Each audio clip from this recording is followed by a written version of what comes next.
All India times સમાચાર. નમસ્કાર દર્શક મિત્રો. આજ રોજ ખંડેરા માર્કેટ ખાતે વડોદરાના તમામ લારી ગલ્લા ધારકો દ્વારા વિરોધ પ્રદર્શન કરવામાં આવ્યું છે. તેના કમિશનર સાહેબને રજૂઆત કરવામાં આવી હતી.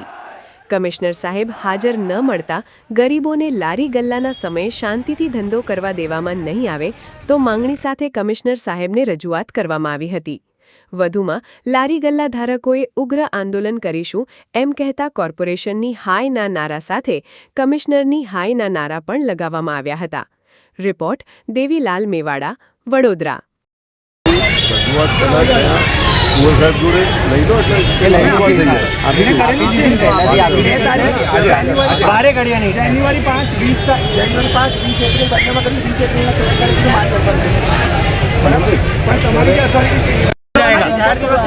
अगर मिलने नहीं दिया जाएगा तो निकालो उनको बाहर.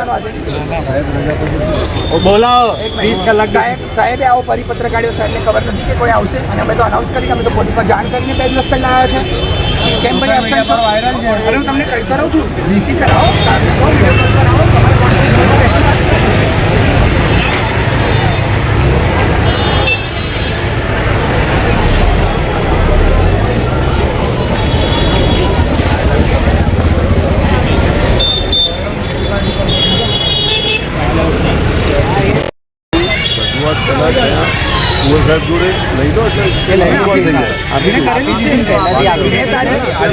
बारे घड़िया नहीं. જાન્યુઆરી 5, 20 એપ્રિલ બંનેમાં તમે 20 એપ્રિલના કલેક્ટર માર્ચ પર બરાબર. પણ તમારી ઓથોરિટી एयरपोर्ट થઈ રહ્યા છે, અમે ગાંધીજી બેસવા તૈયાર છે.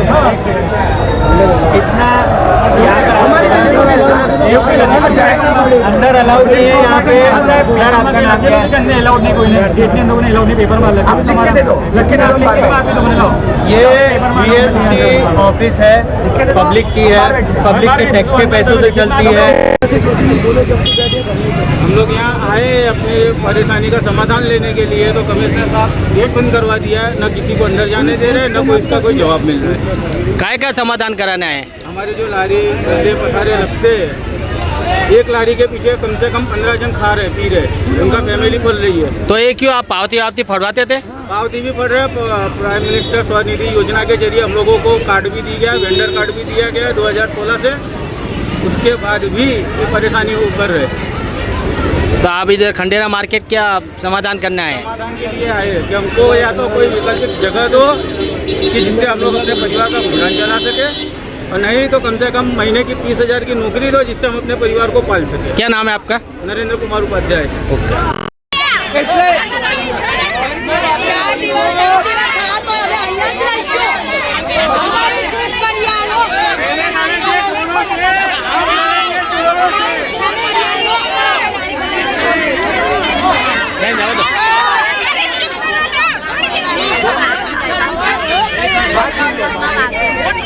લાગે છે કે આજે એક દિવસ આવ્યા છે.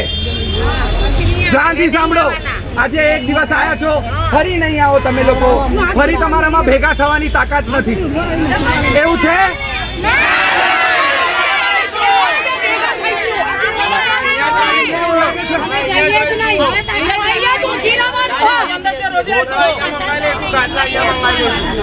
અચ્છા, આ લોકો આપણે 4 દિવસ અહીંયા બેઠા, માનશે આ લોકો. પછી આપણે પાછા ઘરે જશું, ધંધે જશું અને ફરી પોલીસ લાવશે તો શું કરશું? ફરી આંદોલન કરીશું.